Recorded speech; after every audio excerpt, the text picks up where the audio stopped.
another episode of Sunrise to Health. I'm Kavita Sidhu, wishing you a great start to the day.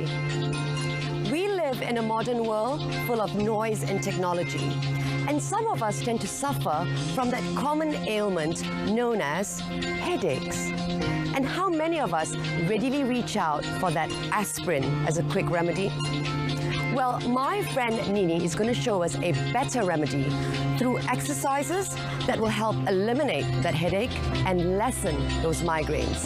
And then we're going to show you an amazing breakfast dish that is sure to make your heads dizzy with happiness.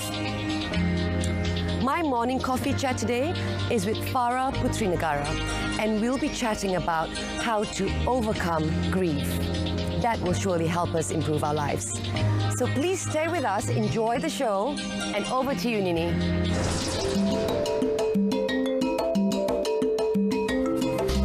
Thank you, Kavita. Hi everyone, I am Nini. Today, we are going to explore a breathing exercise and a sequence of stretches that will help us alleviate our headache and put a stop to our migraines.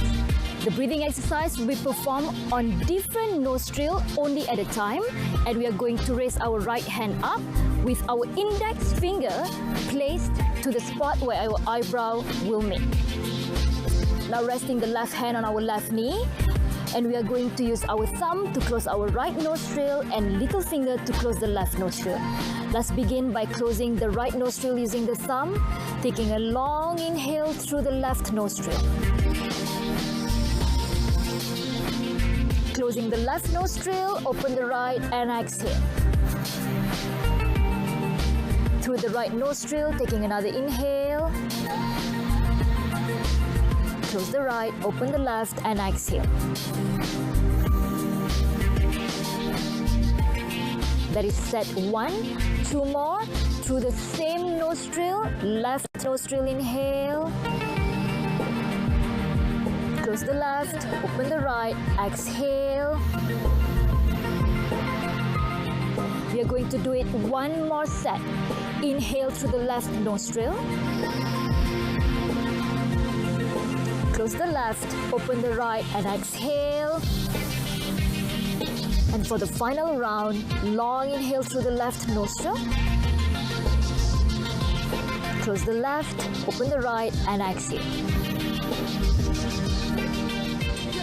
Release our hands. This alternate nostril breathing helps to balance the oxygen intake to both hemispheres of the brain. 99% root cause of headache is actually stress, and migraine usually happens through misalignment of poor upper body posture. So the next time you repeat this breathing exercise, make sure you're sitting upright and try to exhale all of our stress away through our breath. Let's go on our knees for the next exercise. Let's begin by sitting our bum on the heels and extend our elbows out to find a long extension with the spine. We are going to use our thumbs to massage the spot behind our ears where our skull ends, and we are going to use our index finger and our middle finger to make a circular motion on our temples. So walking our elbows out as much as we can. Taking an inhale here, exhale, close our eyes, and staying here, massaging our head and also the back of the neck. 5 long, even breaths. Exhaling our stress away, our headache away. By every exhalation, feel better and feel lighter. And very slowly from there, open your eyes. If you have time, you can practice this for longer than a minute or maybe for about 5 minutes. For the next exercise, we are going to remain in the same position but with our toes curled in. This next exercise is called the rabbit pose. Now, let's reach for the outer edges of the feet using our hands. There's a pituitary gland in between of our eyebrows, and there's our pineal gland just at the sweet spot of our head. And we're going to begin by placing the spot in between our eyebrows down to the ground, closest to our knees. Taking an inhale here. On the exhalation, let's roll onto the sweet spot of our head massaging and stimulating our pineal gland, staying here for 5 breaths and trying to work on extending the length of our arm, feeling the stretch all over the back of our neck and spine.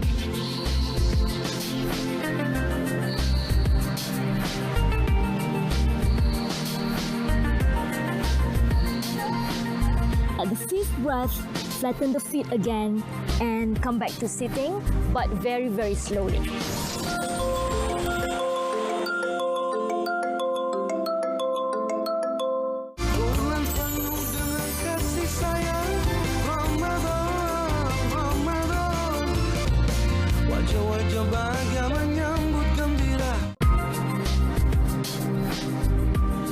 And for the final exercise today, we are going to squat with our feet on the ground.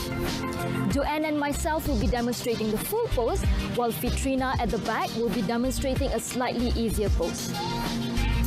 The idea of the next exercise is to get the head level a little bit lower than the heart for an influx of oxygen intake to the brain. So squatting with our feet open wide and with our arms on the inside of the knees. So for the easier versions, hands would just be placed at the front.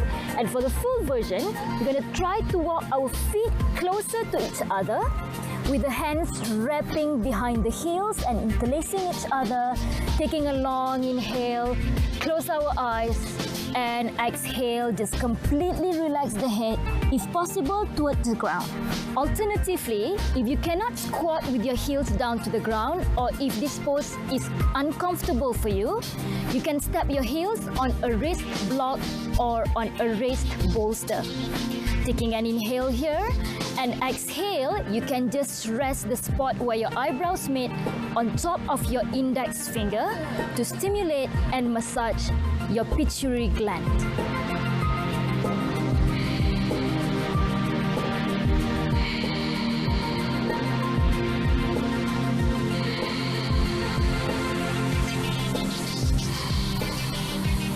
At the 5th breath, very, very slowly again come up and take a break. Have a wonderful day today, and don't forget to exhale all of your stresses away.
I'm here this morning with Farah Putrinegara. She's a clinical psychologist from UKM. Thank you so much for joining us today. Thank you for having me. And this morning we're going to be talking about dealing with grief. So that's quite a heavy topic. Yes, it is. And I think that some people struggle with dealing with grief. Of course. So what can you tell us about that? How do you deal with patients who are suffering from grief? Okay, before we get to that, I think it's important to understand what grief is. So basically, grief is a natural response to loss. So when you lose something or somebody very important to you, you will experience grief. Right. Okay, so when you experience grief, that means there's this anxiety, this separation anxiety, because that person is not there anymore, or that thing is not there anymore. That's big loss in your life. Right. So what happens is when you have these feelings, this grief, you have an overwhelming feelings of sadness. You're so sad, so much you cannot think, because like the person you really want to be with is not there anymore, you really like, and then you experience like a big loss. You just cannot go through it. Right. And then, so that means we have to understand that this is very intense, but it's a natural process that everybody goes through. So I think a lot of it is about understanding grief, right? Yes, and it's a natural process. Yeah. When you experience grief or when you've had a loss of a loved one. Yeah. So what is the process? Maybe you can explain to us, what is the process of grief? Okay, all right, that's a good question. Number one, what happens is after you lost someone, you experience a big loss, first comes denial. So basically, denial means that, you cannot believe that this is happening to you. It must be happening to somebody else. This is so unreal. That person is going to go through that door and everything will be okay. Yes. And then when you realize that that is not the case, you become angry. You're like, why is it happening to me? Why did God give me this? I don't want to be in this, And then after that, so it's first denial, and then anger, and then you bargain. Okay, maybe there's something I can do about this. Okay, maybe if I become a better person, this wouldn't happen. Maybe if I, for some people, maybe if I prayed a lot, it won't happen. Maybe I wake up and everything's okay. Right. But obviously that, that's not gonna happen. So, and then what happens? When you realize that, that's not gonna happen, you feel depressed. Because, okay, this is it, this is real, this is true, and this is happening to me. So you go through depression. Maybe, you just don't feel like doing anything, you're so sad, you cry all the time, you don't want to go out. And after a while, time is kind, after a while, and then you'll accept, that, okay, this is happening to me, yeah, but, life does go on, and, maybe it's time for me to move on, and that's how it is. Right. Yeah. So is there such a thing as an acceptable time period to experience grief? That's a good question. For some people, they say sometimes, they give you a couple of months, but honestly, sometimes it depends on you, Some people, different people, are different. They're unique, so, and then the loss is different. Is it loss of a family member? Is it loss of, a partner? So, so it depends on the situation itself and what you have, what type of support you have as well. So coming to the support that we have, right? So what can we do to help support a family member or a really good friend of ours that's going through grief? Like what can we do to make them feel better or make it easier for them? Of course, like we said, it's dealing with a loss, a big loss. So there's nothing much that you can fix with that. So what you need to do is to be there for them. For example, when they want to talk about it, listen with empathy, with concern, genuine. If you don't feel like talking about it, because sometimes, it's so overwhelming, you just don't want to talk. Yes. So what you need to do is just to sit down with them and just let them know that you are there. Because sometimes it helps. Just having that somebody helps. And then if you feel that, your friend or your loved one is not actually doing very well, maybe it came up to a point where they cannot go to work, they cannot sleep.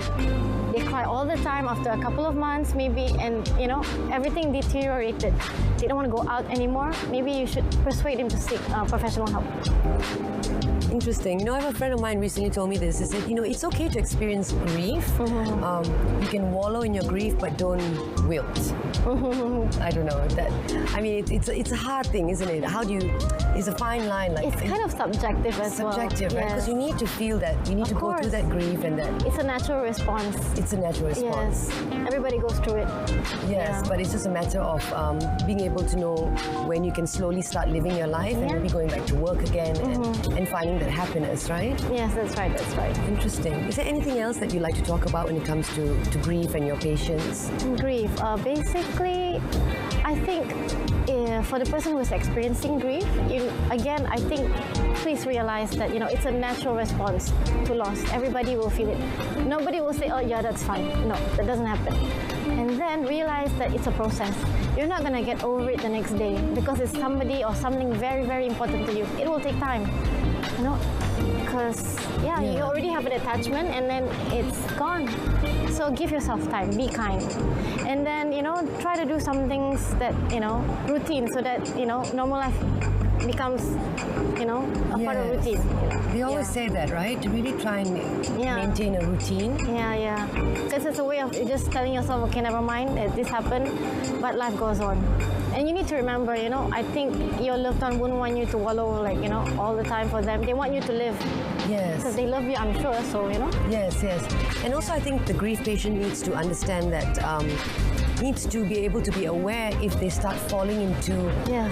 patterns to Yes. try and cope with the grief, like maybe by drinking too much or Yes, yes. drugs or sleeping pills. I mean, these are things that they need to be aware of yes, as well, exactly. right? Yeah, that's the negative way of coping. Right. So sometimes, sometimes you might not realize that you're doing it. Maybe you think, oh, it's a little bit here, a little bit Yes. there. So I think it's important that your people around you, people who love you, actually let you know, or maybe nudge you a little bit. Hi, are you okay? You need help. Would you like, to talk about it? What do you need? So that's where support system comes in. Right. Sometimes do you think that it's best to just leave them alone to give them their space as well? Because that's what I tend to do with some of my friends who are experiencing grief, and I feel that they don't want to have too much of a communication. They just want to be able to understand what's going on with themselves, and maybe they want that space. Yeah. Is that true I as guess well? it's a bit of balance. I think it's where you tell them that you are there. At the same time, you're like, hey, are you ready to talk? I'm so ready to talk to you now. Just Right. tell them, yeah, I'm here if you need me. What do you need? What do you want? So Yes. it's okay if you don't want to talk to me. It's fine. But I'm Yes. here. I think that's very important. So why is it, Farah, that some people are better at handling grief than others? Okay. Yeah. Actually, that one. It's because I guess you have some kind of support system. So it can be internal or external. For example, internal, maybe you're the type who's resilient. You're very, Resilient, yeah. maybe you're very strong. Or maybe you're the independent type, so you're not going to feel that much of a loss. Like, for example, if you have a good job, you can take care of yourself. So it's more to that emotional, need. Right. That's gone. But if you're the type that maybe you depend a lot on the person, then that's a bigger thing. So it's harder to actually manage that one. And then probably spiritually, maybe you're stronger. You're more, more into spiritual beliefs. Or maybe you've got good social support. Your friends are there, your family members are there. So you can actually relax, you can take a deep breath and somebody is there for you, helping you with whatever you need. Or sometimes, you never know, maybe you think somebody's handling it very well, but maybe they're not, they're just covering up, they're just not actually showing it. So it's kind of subjective. And how do you know when someone's covering up and not showing it? Well, I guess sometimes you cannot know. But I guess when you're really, really close to that person, you can see the signs when they don't want to talk about it, because after a while, after a loss, if we don't talk about it, that's kind of like a sign. Or maybe suddenly they start working too much. They do things extreme. That means they're trying to escape it. So the fear here is that one day that thing is going to explode and Right. it's So not you're- going to be good. Yes. Yeah, so your advice would be to actually talk about it when they're ready and to deal with it, because rather than just sweep it under the carpet. Yes, that doesn't help. It doesn't help. I mean, again, it's subjective, because some people deal with life's problems like that, though. Yeah, yeah. And maybe it does work for them. Who knows? Maybe it does. It depends on the, yeah, I guess, again, it depends. Yes, Yeah. it depends. But I think generally people agree that you need to talk about your problems. Yeah, because sometimes if you keep it, there'll be a time when it's going to come out. And we don't Yes. know when and where and how much of it is going to come out. Right, because we are humans after Yeah, all, exactly. right? Great. Thank you so much. Okay. Thank you, Farah. Okay. Please. Well, that's all we have for today, and we hope you've enjoyed Sunrise to Health. We'll see you again next week. In the meantime, remember, healthy body, healthy mind. Bye.